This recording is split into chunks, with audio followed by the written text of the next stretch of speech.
दोनों में कैसे हम आइडिया लगाएंगे? नहीं नहीं, देखो मैं समझा दूंगा आपको, एक्सप्लेन कर दूंगा। देखो बहुत सारे मॉडल जो है आपके वो हर दोनों जगह यूज हो जाते हैं, ठीक है। ऐसा नहीं है कि कोई पर्टिकुलर मॉडल किसी फिक्स ग्रुप वर्क में यूज होगा या केस वर्क में यूज नहीं हो सकता है। वो डिपेंड करता है किस टाइप का ग्रुप है, ठीक है। इसलिए और जब भी हम अगर बात करेंगे उसमें लिखा होगा एच एस पहले 4P मॉडल हाइब्रिड। हाँ वो जनरली हम यूज करते हैं, क्योंकि वहाँ पर देखिए एच एस पलमैन का मॉडल क्या है, 4P मॉडल में क्या बताते हैं, पर्सनल की बात करते हैं, वहाँ पर ग्रुप की बात नहीं कर रहे हैं। इन जनरली वो हम लोग केस वर्क में यूज करते हैं। तो इसका मतलब नहीं कि उसको जैसे जहाँ पर 4 लोग हैं वहाँ पर हम यूज नहीं कर सकते उस मॉडल, ठीक है। बाकी मैं दोनों मॉडल को अलग अलग करके मैं एक्सप्लेन कर दूंगा, ठीक है। Okay sir. So these are the group work model, हम लोग ग्रुप वर्क मॉडल पढ़ रहे थे। एक और होता है जो मैंने अभी बताया था, साइको थेराप्यूटिक मॉडल। इसका मतलब क्या होता है, यानी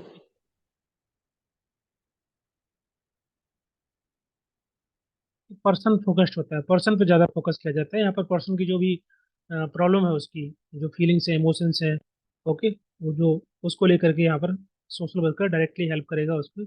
उसकी मेंटल हेल्थ को स्ट्रेंथन करने के लिए हम लोग साइको थेरापेटिक मॉडल यूज करते हैं। उसके अंदर जो उसका सेल्फ कंसेप्ट होता है उसको बेहतर बनाना, उसको स्ट्रांग बनाना, ओके, ताकि वो अपनी समस्याओं को सॉल्व कर पाए। जैसे कि आपने पढ़ा होगा, आगे पढ़ेंगे, transaction analysis theory. Transaction analysis theory पढ़ा है किसी ने? हम मेंटल डेवलपमेंट बोल सकते हैं, कॉग्निटिव डेवलपमेंट बोल सकते हैं। उसके अंदर का जो सेल्फ कंसेप्ट है उसको बेहतर बनाना, उसको स्ट्रेंथन करना, मेन फोकस आता है इस थ्योरी का, ठीक है। तो ये सभी आपके मॉडल थे। बाकी आप कौन सा ऑप्शन था, सेकंड वाला था, उसको क्लियर कर लीजिए। क्लियर है? सभी को क्लियर है?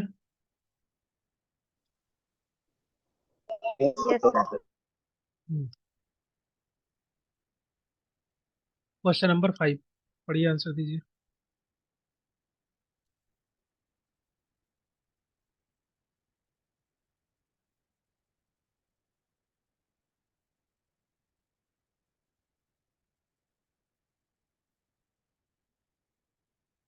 Which of the following process is not vital in the understanding the group function. Group functioning को अंडरस्टैंड करने के लिए इसमें से कौन सा महत्वपूर्ण जो है नहीं है?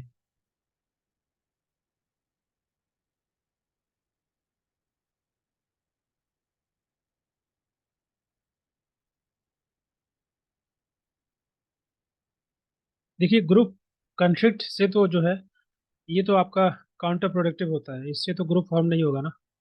ग्रुप फंक्शनिंग बेहतर करना है, ग्रुप बनाना है, तो उसमें group conflict is very counter productive. वो तो आपका ग्रुप बनाने में उसको हिंड्रेंस क्रिएट करेगा। तो डी वाला ऑप्शन आपका नहीं होगा। बाकी सही है। ग्रुप कोहेसन का मतलब क्या होता है? एक sense of togetherness, belongingness, group के अंदर ग्रुप के लोगों के प्रति एक sense of belongingness, sense of togetherness, that is called social cohesion. Social control का मतलब क्या होता है?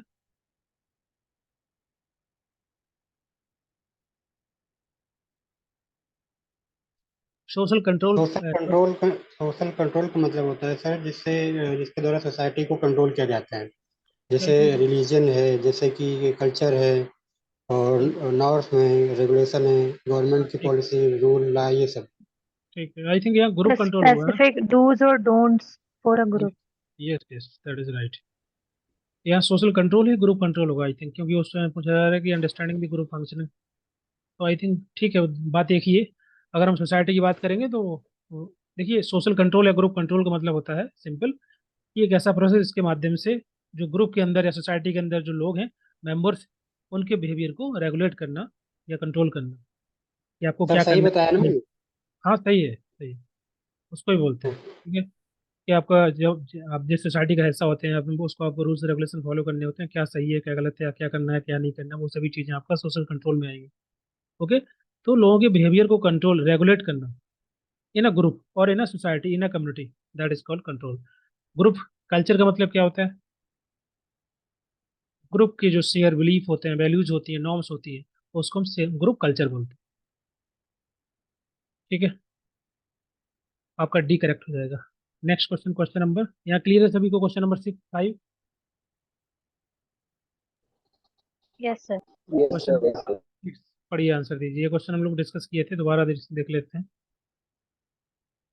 अ group worker must always be alert to discover, हमेशा उसको जो है अलर्ट रहना चाहिए, to discover these 4 statement, that the group environment is conducive to the democratic decision making process. Is it right? Group environment ऐसा होना चाहिए जहाँ पर हम डेमोक्रेटिक डिसीजन मेकिंग प्रोसेस को फॉलो करें, या करना चाहिए हमको।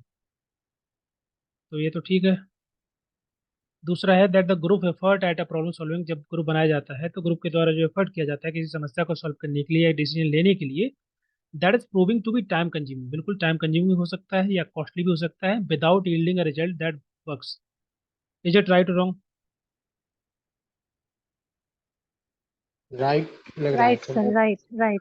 हाँ बिल्कुल, देखिए लग नहीं रहा है, बिल्कुल राइट ही है, क्योंकि कभी कभी ग्रुप के अंदर जो हम किसी ग्रुप बनाया जाता है किसी प्रॉब्लम को सॉल्व करने के लिए, या जब भी हम डिसीजन ले रहे होते हैं तो हमको पता होता है कि टाइम कंज्यूमिंग है और कॉस्टली भी हो सकता है कि जो हम रिजल्ट चाहते हैं वो रिजल्ट भी ना आए। तो ये सभी चीज़ें जो है पता रहती हैं सोशल वर्कर को।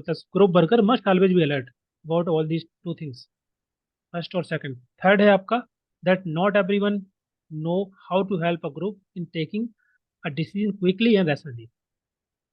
Is it right? Yes sir. Right sir. बिल्कुल, ग्रुप के अंदर भांति भांति के लोग रहते हैं ना, सब एक जैसे नहीं होते हैं, राइट? तो पद नहीं पता होता हर एक ग्रुप मेंबर, जो ग्रुप मेंबर है, right, not everybody know how to help a group in a taking, जब डिसीजन लिया जाता है तो हम इफेक्टिव तरीके से, रैशनल तरीके से जल्दी हम डिसीजन कैसे लें, ये नहीं पता होता। इसी वजह से सोशल वर्कर जो है वो डायरेक्टली इन्वॉल्व होता है उसमें। तो ये भी ठीक है। दूसरा नेक्स्ट है आपका that the expertise in the group may not exist to take certain decision, group के अंदर जो है कोई एक्सपर्ट या एक्सपर्टाइज ग्रुप के अंदर नहीं होती है कि वो सही सर्टेन डिसीजन ले पाए। Is it right?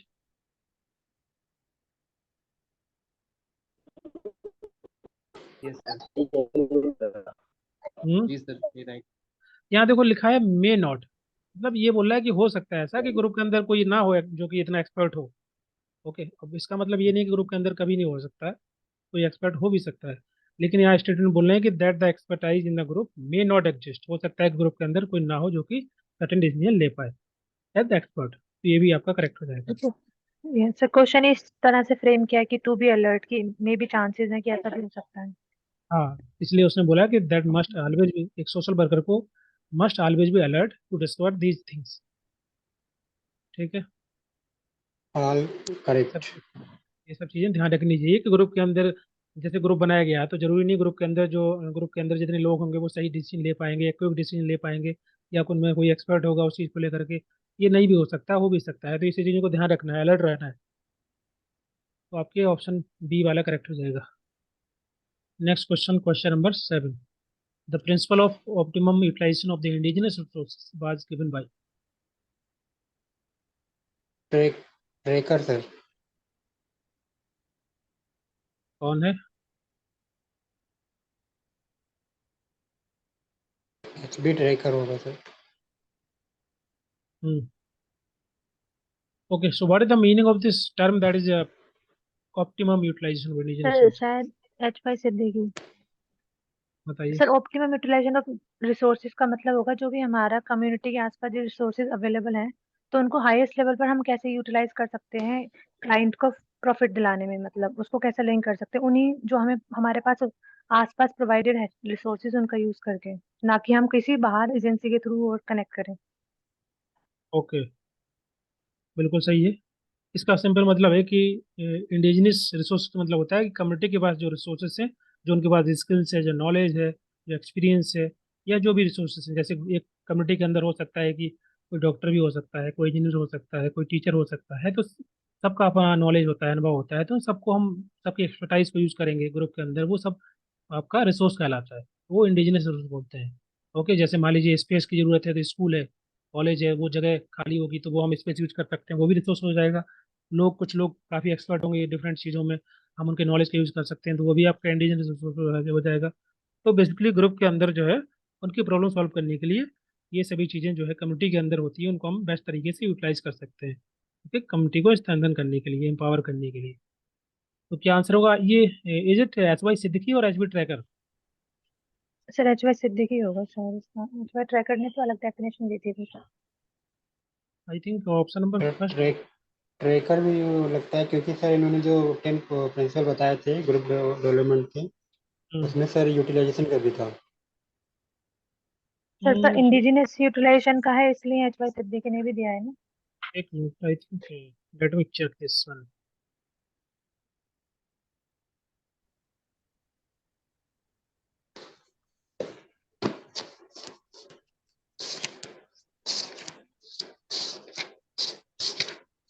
मेरे हिसाब से फर्स्ट वाला करेक्ट होना चाहिए।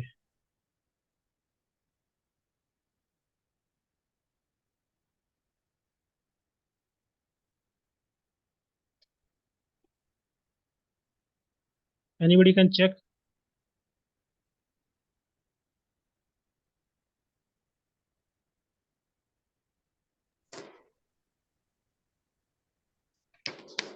गिव मी 1 मिनट, मैं चेक कर रहा हूँ उसको। सर एच वाई सिद्दीकी होगा। एच वाई सिद्दीकी होगा ना? जी सर जी। Yes sir. हाँ, मुझे याद था। H Y Siddiqui I think right answer होगा फर्स्ट वाला।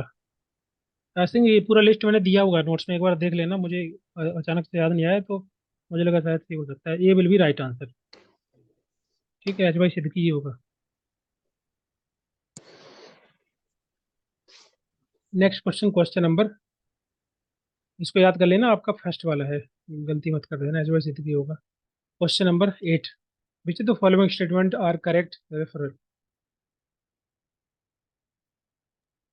पहले तो पता होना चाहिए कि रेफरल क्या होता है, देन चार ऑप्शन पढ़िए और उसका आंसर दीजिए।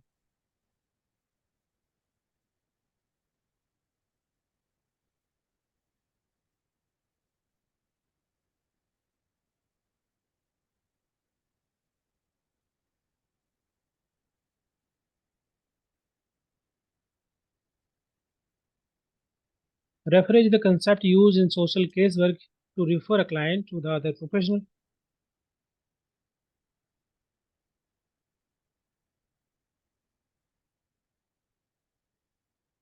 रेफरल का मतलब बेसिकली ये कंसेप्ट है जो कि हम सोशल केस वर्क में यूज करते हैं। इसका मतलब होता है कि जो क्लाइंट है उनको हम जो है और किसी एक्सपर्ट के पास, जिसके पास स्किल्स होती है, नॉलेज होता है, उस पर्टिकुलर प्रॉब्लम को सॉल्व करने के लिए, क्लाइंट की जो नीड है या उसकी जो प्रॉब्लम है उसको एड्रेस करना है। तो प्रेजेंट टाइम में जो भी जिसके साथ एंगेज है, जिस एजेंसी के साथ या जो सोशल वर्कर के साथ, हो सकता है कि वो उसमें एक्सपर्टाइज ना हो उस पर्टिकुलर प्रॉब्लम को लेकर के, तो यहाँ पर हम उसको रेफरल करते हैं, रेफर करते हैं दूसरे एक्सपर्ट के पास, या जो सोशल वर्कर होता है जिसके पास वो पर्टिकुलर प्रॉब्लम को सॉल्व करने के लिए नॉलेज है, स्किल्स है, एक्सपर्टाइज है, that is called as referral.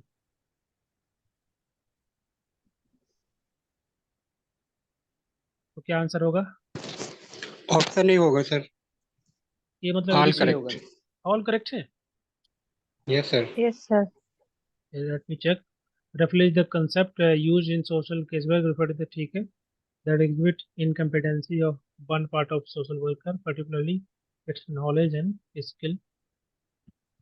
और सर सी तो होगा ही, क्योंकि सी सब में है, तो सी तो करेक्ट ही है।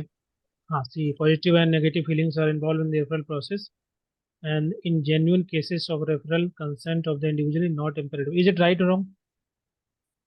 सर सर ये वो राइट राइट राइट है, होगा ये भी। क्योंकि क्योंकि ज्यादा सीरियस केस में जो क्लाइंट है वो खुद के लिए डिसीजन लेने के लिए लायक नहीं होगा, इसलिए तो ज्यादा अगर जेन्युइन केस है तो उसको उसका कंसेंट की शायद जरूरत नहीं पड़ेगी। नहीं, वो बात ठीक है इस केसेस में, लेकिन ऐसा उसमें वो नहीं लिखा है ना कि देखो, पहला जो बेसिक प्रिंसिपल जो है, प्रिंसिपल यही बोलता है कि कंसेंट लेना चाहिए पर्सन की, राइट, जब उसको हम एक जगह से, क्योंकि आप उसको बिना पूछे आप एक एजेंसी से दूसरी एजेंसी में ट्रांसफर करेंगे, तो जैसे मान लो फॉर एग्जांपल पर्सन जो है खुद डिसीजन नहीं ले पाएगा, तो कोई ना कोई उसके साथ में होगा, राइट, जो उसको बट टेक सर केयर इसमें कर ए रहा बी हो। सी ऑप्शन भी तो नहीं है सर। नहीं तो मेरी बात सुन लीजिए, मैं देख रहा हूँ उसको पहले। तो ऑप्शन नंबर आपका जो डी है वो गलत हो सकता है, क्योंकि जरूरी नहीं है, जैसे फॉर कोई भी इंडिविजुअल पर्सन है, क्लाइंट है, तो उसके साथ कोई ना कोई रहता है जो कि उसके बिहाफ पे डिसीजन लेगा, ना कि एजेंसी सर मैं एजेंसी ये डायरेक्ट। कह रहा हूँ कि इसमें ए बी सी ऑप्शन है भी नहीं ना सर, अगर डी इनकरेक्ट हो जाएगा तो फिर क्लिक किस पे करेंगे। एक मिनट, मेरी बात तो सुनिए। मैं अभी आंसर पे नहीं आया, ऑप्शन की बात कर रहा हूँ। ठीक है, तो ये आपका ऑप्शन जो है गलत हो सकता है, और ये पूरा मतलब ऐसा भी नहीं है कि सही है कि गलत, क्योंकि इसमें केसेस ऐसा बन सकता है कभी कभी जो है हम कंसर्ट नहीं लेते हैं, लेकिन when we talk about the principle, principle ये बोलता है कि हमको कंसर्ट लेनी चाहिए। ऑप्शन नंबर बी में जो लिखा है, that exhibit incompetency of on the part of the social worker particularly in its knowledge and skills. तो इज इट राइट?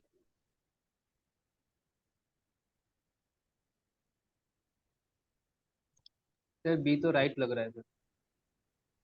कंपिटेंसी उसके पास नहीं होती है। ऐसा हो सकता है कि हो सकता है वो कॉम्पिटेंट हो, लेकिन उसकी एक लिमिट होती है।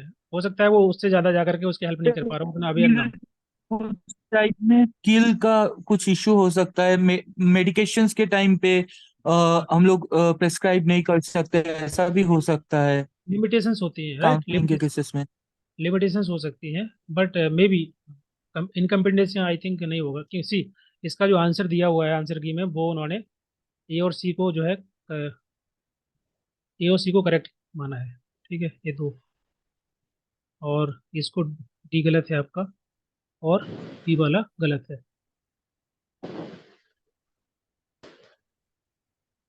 ठीक है, तो आपका सी वाला करेक्ट होगा, genuine cases.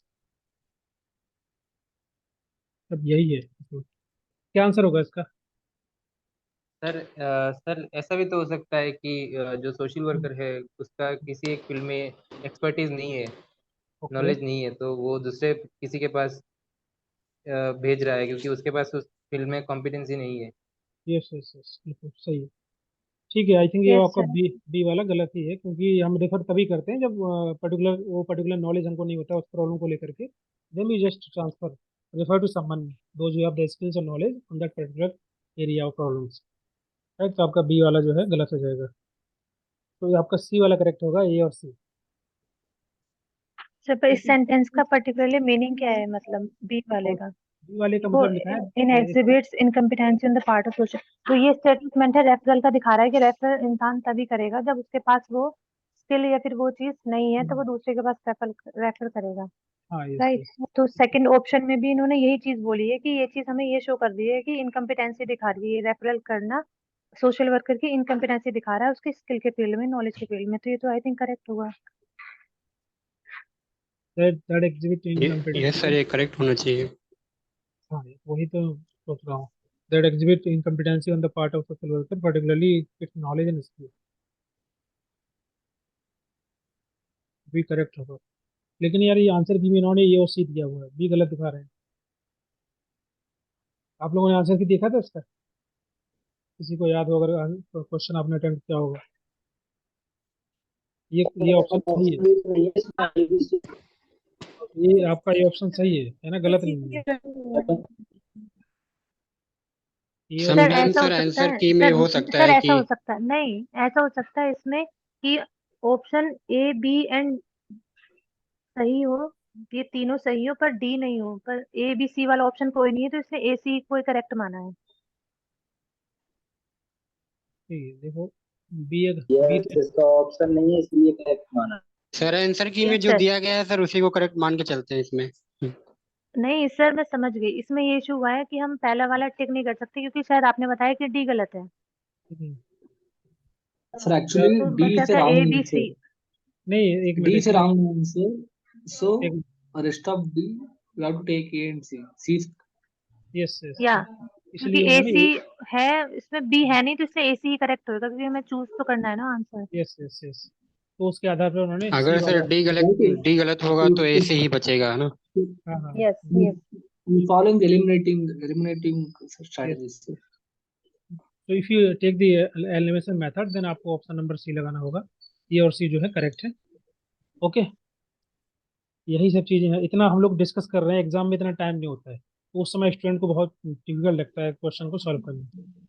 Right. Yes sir, yes sir, yes sir. कुछ कुछ क्वेश्चन ऐसे होते हैं जिनको जनरली हमको छोड़ देना चाहिए, लग रहा है कि कुछ कुछ गड़बड़ है, समझ में नहीं आ रहा, कुछ समय के लिए एटलीस्ट लास्ट में उसको अटेम्प्ट कर लीजिए या कुछ भी करिए। ऐसे क्वेश्चन जो होते हैं कंफ्यूजिंग, बड़ा कंफ्यूजिंग होते हैं, तो थोड़ा ध्यान रखना है इन सबका, है ना? सी वाला आपका करेक्ट हो जाएगा। एक क्लास रिकॉर्ड हो रहा है ना? Yes sir. क्वेश्चन नंबर 9, यहाँ पर बुक्स के नाम दिए गए हैं, ऑथर के नाम दिए गए हैं। ये क्वेश्चन आप बताइए क्या होगा।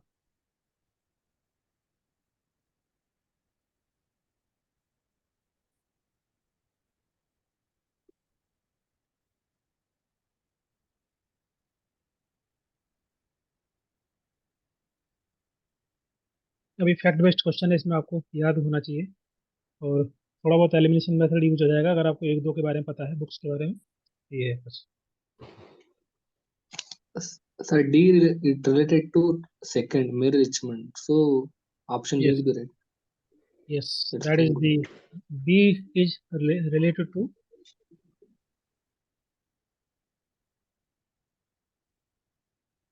Theory and practice of social case work. ये किससे जुड़ा है? हैमिल्टन से, ये वाला। And the introduction to the social case work,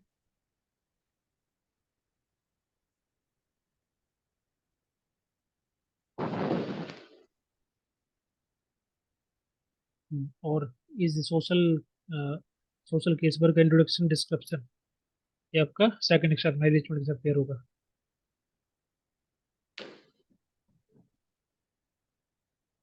D कैसे होगा? डी नहीं होगा, और यही तो सही पेयर है, बी वाला होगा। बी आंसर होगा। सोशल केस वर्क का थेरेपेटिक अप्रोच है आपका R K Upadhyay, and B introduction to social case work which is going by the Grace Mathew. हाँ, बी करेक्ट होगा।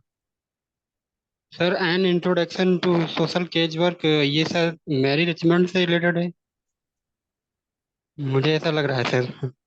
नहीं नहीं, ये आंसर तो बी दिया हुआ है आंसर की में।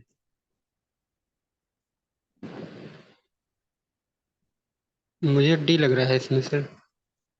ठीक है, लेकिन जो आंसर की में दिया है उसको आपको देखना है, वो मैं एक बार चेक कर लेता हूँ कि ये सही है। बुक के नाम याद करने पड़ेंगे। नहीं नहीं, ठीक है ठीक है, वो लेसन लेसन लेसन। ये आपका one second, introduction to the social case work ना,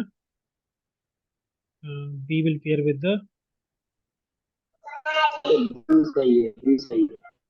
बी सही है ना? बी सही है, ग्रेस मैथ्यू। हाँ करेक्ट है, यही है, इसको आप देखेंगे तो यही आंसर आएगा आपका। B will be right answer, Grace Mathew के द्वारा ही दिया गया है। ओके, इनको लिख लेना। देखो इनमें अगर एक दो ऐसे एक दो बुक्स के नाम है, ऑथर के नाम है जो कि लिस्ट में नहीं है, तो उसमें आप ऐड कर लेना अपनी तरफ से, मैं बाद में ऐड करके अपलोड करूंगा। उससे पहले आप लोग प्रिंट आउट कर लीजिए वो जो कंपाइलेशन पीडीएफ है, उनमें ऐड करते रहना। जब भी कोई क्वेश्चन आपको लगे कि ये इसमें नहीं है या जो कुछ थ्योरी पार्ट नहीं है, तो उसको ऐड करते जाना।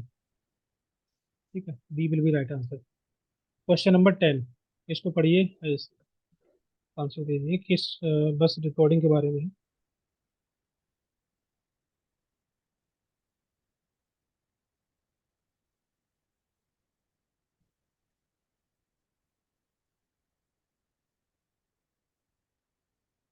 Which of the following is correct about recording in casework? It is extremely important method to learn social work practice. Record used to evaluate the appropriateness of the process used. Narrative recordings is the most effective technique, and role recording is defined version of the process recording.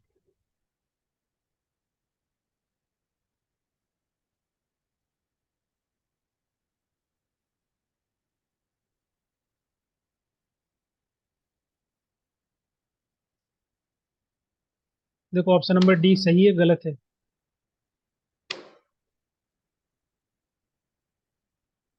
Sir गलत है। देखो process recording का मतलब होता है कि वो सभी की सभी चीजें, that could be verbal non verbal feeling, सब कुछ हम लोग जो है उसको रिकॉर्ड करते हैं। जैसे जब through the for example social worker interview ले रहा है किसी पर्सन का, ओके, तो इसमें जो कुछ भी आएगा वो सब कुछ हम रिकॉर्ड करेंगे, वो प्रोसेस रिकॉर्डिंग कहलाता है। ओके, सभी के सभी मैटर इसमें इन्वॉल्व रहते हैं। ओके, इसमें पर्सन जैसे कि क्लाइंट है, सोशल वर्कर है, उसको उसके गेस्चर को भी ऑब्जर्व करेगा, उसको अंडरस्टैंड करेगा कैसे बात कर रहा है, जो भी वर्बेटम नॉन वर्बेटम होगा सब कुछ वो इकट्ठा करेगा, रिकॉर्ड करेगा, वो आपको प्रोसेस रिकॉर्डिंग कहलाता है। And what is role recording? Anybody?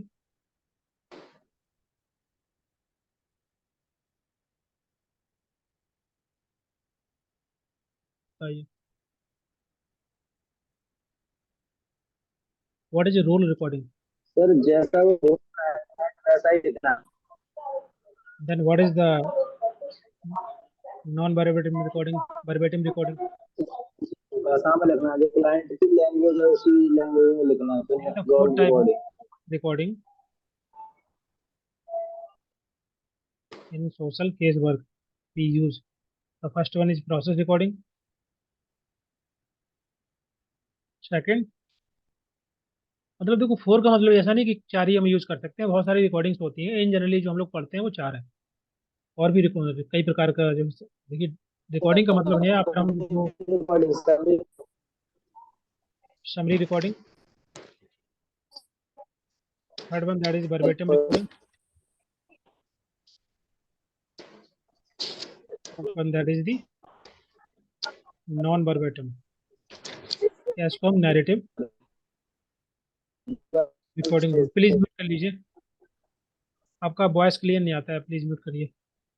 The first one that is process recording. What is process recording? जो मैंने अभी बताया आपको, प्रोसेस रिकॉर्डिंग का मतलब होता है कि वो पूरा का पूरा रिटन रिकॉर्ड, जो कि हम बातचीत through the interview, through the interaction हम जो इकट्ठा करते हैं, verbal, non verbal, feelings, reflection, everything, उस सब कुछ रिकॉर्ड किया जाता है, वो आपका प्रोसेस रिकॉर्डिंग के अंदर आ जाता है। दूसरा है समरी रिकॉर्डिंग। समरी रिकॉर्डिंग का मतलब क्या होता है?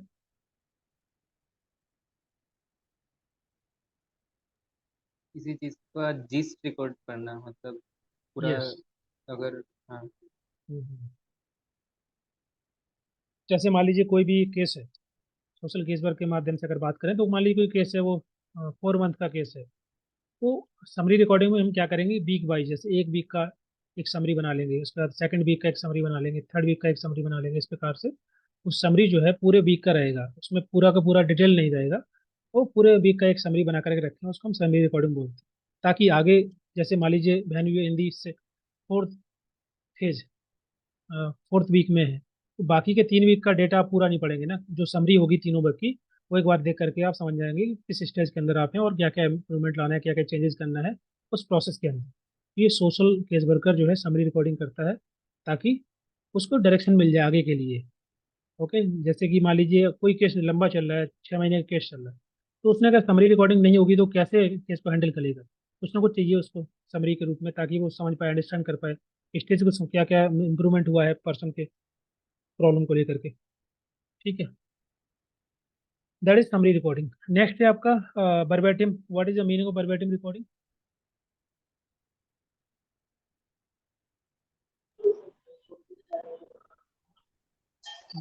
सर क्लाइंट देख रहा है उसी की भाषा में लिखना, ठीक है, वर्बेटिम रिकॉर्डिंग हो जाएगा। और एनीबडी?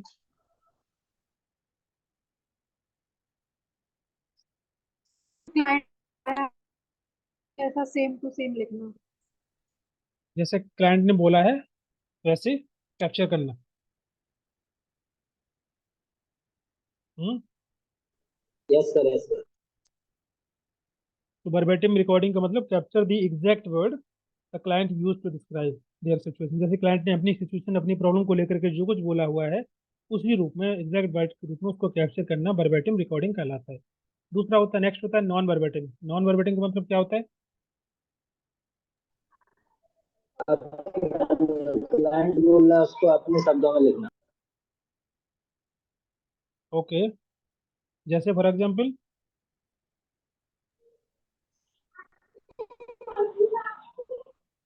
जैसे उसमें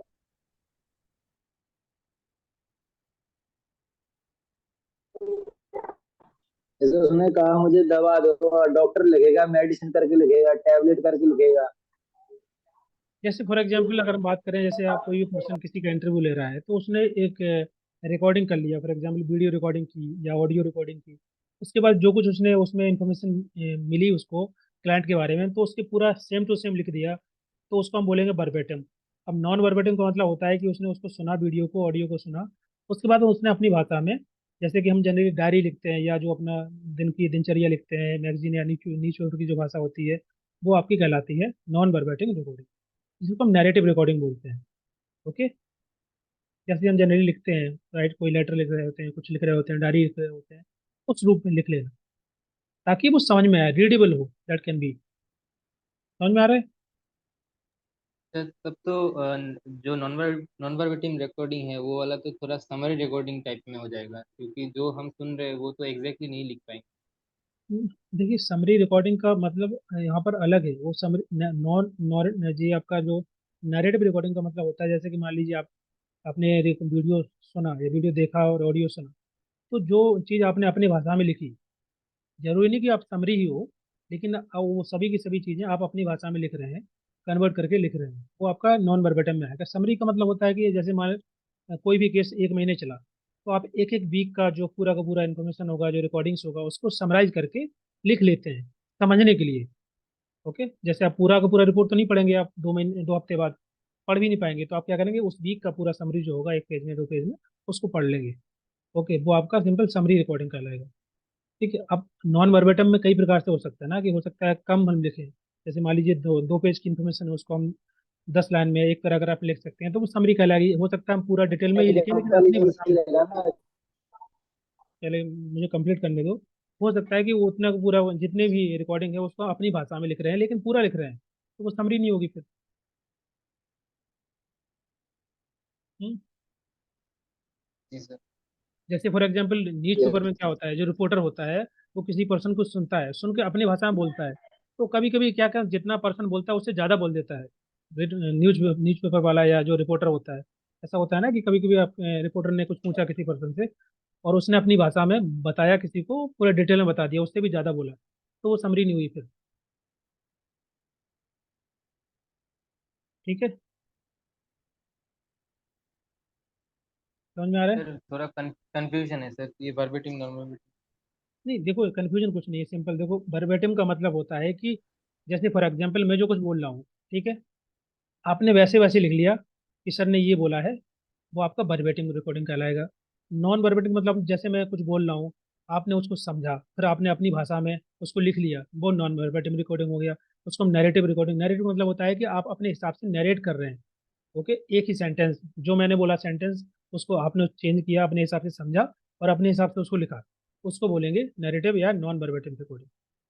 अब समझ में आ रहा है? जी सर। जैसे जैसे क्लास में टीचर कुछ पढ़ाता है, तो टीचर जो पढ़ा रहा है वो सब कुछ तो नहीं लिख पाते ना एग्जैक्ट। हम क्या करते हैं, जो कुछ बोलता जाता है 2 3 लाइन का, हम उसको लिख लेते हैं, तो जैसा कुछ बोला हुआ है लिख लिया, तो आपका नॉन वर्बेटम कहलाता है। ठीक है। जी हम्म। और रोल रिकॉर्डिंग का मतलब क्या होता है, बताइए।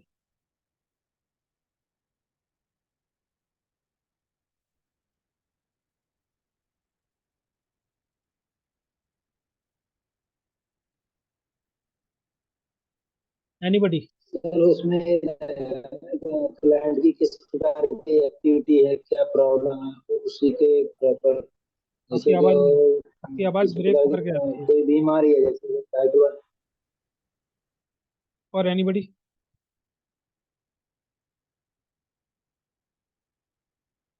बताइए, एनीवन? सर ऐसा कुछ है क्या कि क्लाइंट क्या रोल प्ले कर रहा है, उसी का रोल रिकॉर्डिंग करना। हाँ, वो काफ़ी ठीक है। और एनीवन?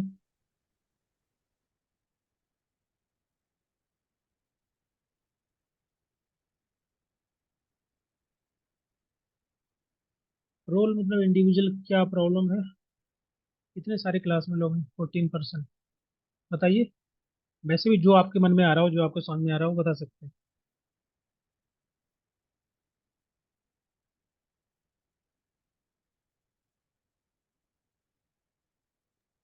रोल रिकॉर्डिंग में सर, ये जो मतलब जो हेल्पर होते हैं, जो सोशल वर्कर होता है, उसकी जो उसका जो रोल होता है, भूमिका, वो हो सकता है सर इसमें। ठीक है, हाँ काफ़ी सही है। देखिए, रोल रिकॉर्डिंग में जनरली होता है क्या है कि सोशल वर्कर ही लिखेगा, तो सोशल वर्कर का जो रोल है और उसके जो थॉट्स हैं, जो फीलिंग्स हैं क्लाइंट को लेकर के, उस केस को लेकर के, वो पूरा लिखता जाता है। अब मतलब जैसे आप हैं, आप किसी पर्सन को की समस्या को डील कर रहे हैं, सॉल्व कर रहे हैं, तो आप पूरा लिखेंगे क्लाइंट के बारे में, वो क्या सोच रहा है, कैसे फील कर रहा है, अपने अपने विचार लिखेंगे, अपनी फीलिंग्स को लिखेंगे। वो आपका रोल रिकॉर्डिंग कहलाता है। वो पर्सन का, इंडिविजुअल का, जो क्लाइंट हो, जो पर्सन होगा एज ए सोशल वर्कर, आप उस चीज़ को रिकॉर्ड करेंगे, वो रोल रिकॉर्डिंग कहलाती है। ओके। सर इसमें सोशल वर्कर का पर्सपेक्टिव आएगा, क्लाइंट के हाँ, बारे में। सोशल वर्कर का पर्सपेक्टिव आएगा। ठीक है, writing about social workers one thought, social workers feelings about client and the situation and the case, that is a role recording. Okay, तो ये दोनों अलग अलग हैं, साथ नहीं, एक जैसे नहीं है। ओके, तो डी वाला आंसर गलत होगा। प्रोसेस रिकॉर्डिंग अलग है, जो मैंने बताया। प्रोसेस मतलब पूरा डिटेल में आप समराइज नहीं, मतलब पूरा डिटेल में लिखते हैं, वो आपको प्रोसेस रिकॉर्डिंग कहलाता है। ये केवल क्लाइंट और सोशल वर्कर के बीच का है। तो आपका पहला वाला करेक्ट हो जाएगा, बाकी तीनों करेक्ट हैं, आप पढ़ लीजिए। It is extremely important method. ठीक है, records use to evaluate the appropriate of process use, बिल्कुल सही लिखा है कि जैसे जो भी हम फॉलो कर रहे हैं, जो प्रोसेस यूज कर रहे हैं, उसको हम एवेल्युएट कर पाए, अंडरस्टैंड कर पाए, उसका मूल्यांकन कर पाए आगे जाकर के। Narrative recording is the most effective technique. Narrative जो ही मैंने बताया कि जो नॉन वर्बेटिम रिकॉर्डिंग है, जिसमें हम पूरा अपने हिसाब से लिख लेते हैं, जो समझ में आ रहा होता है, फिर उसके हिसाब से वो ठीक है आपका। तो पहला वाला करेक्ट हो जाएगा। ठीक है, सभी को क्लियर है? यस सर, क्लियर है।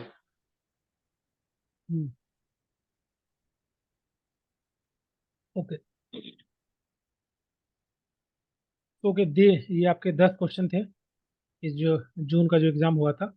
अभी ये 10 क्वेश्चन को देख करके आपको कैसा लग रहा है कि क्वेश्चन मतलब कोई आउट ऑफ सिलेबस आ रहा है क्या ऐसा? लेकिन आपको ये देखा होगा, क्वेश्चन तो सब इजी है, लेकिन थोड़ा सा उनका जो है लैंग्वेज चेंज किया गया है और थोड़ा कॉम्प्लेक्स बनाया गया है ना? पहले सिंपल क्वेश्चन आया करता था, 4 ऑप्शन होते थे छोटे छोटे से, लेकिन अभी देखेंगे तो क्वेश्चन को थोड़ा लेंदी कर दिया है। जैसे ये क्वेश्चन है, ये थोड़ा सा लेंदी है। ठीक है, तो यहाँ पर देखेंगे सिंपल उन्होंने सोशल ग्रुप वर्क के मॉडल नहीं दिए, इधर उधर घुमा करके दे दिया है। हाँ, ये थोड़ा सा ये क्वेश्चन था। ये क्वेश्चन देखेंगे तो इसमें भी थोड़ा आपको समझना पड़ेगा। या तो आपको हिंदी देखनी पड़ेगी, इसको चेंज करके लैंग्वेज, कभी कभी हिंदी में आसान तरीके से लिखा होता है ना? ये सभी चीज़ें बहुत ही सब्जेक्टिव है, आपको खुद अंडरस्टैंड करना पड़ेगा कि इसका मतलब क्या निकल रहा है। इसके लिए आपको थ्योरी पढ़ना जरूरी नहीं है, आपकी बेसिक अंडरस्टैंडिंग काम करेगी यहाँ पर। सर ये 6 नंबर वाला क्वेश्चन जो है, ये वाला बहुत कॉम्प्लिकेटेड लग रहा है, क्योंकि ये थोड़ा, अगर हम लोग माइन्यूटली देखेंगे तो सब ऑप्शन ही राइट लगता है दिखने हाँ हाँ बिल्कुल, देखिए ये इसमें इसलिए तो यहाँ पर देखेंगे पढ़ेंगे तो समझ में आएगा। तो ये बहुत ही सब्जेक्टिव टाइप का क्वेश्चन है कि सबका अलग अलग थोड़ा व्यू हो सकता है इसको लेकर के ना। लेकिन चूंकि ऑप्शन आपके ऐसे दिए हैं कि आपको कहीं ना कहीं अगर 2-3 ऑप्शन करेक्ट कर पाएंगे तो डी आप मार्क कर सकते हैं, इस प्रकार से ऑप्शन है। जैसे लास्ट वाला है, तो ये गलत हो सकता है अगर इसमें मैं नहीं लगा होता। आप थोड़ा समझेंगे तो सही हो जाए। जैसे that the expertise in the group may not exist to take certain decision. Generally होता क्या है कि ग्रुप के अंदर हम जैसे 10 लोग हैं, तो सोशल वर्कर का काम होता है कि 10 लोगों में जो सबसे अच्छा पर्सन होगा, मतलब जो हैंडल कर सकता है पूरे ग्रुप को, ओके, उसको एक ग्रुप लीडर बनाया जाता है, जो कि सही तरीके से कम्युनिकेशन कर पाए सबके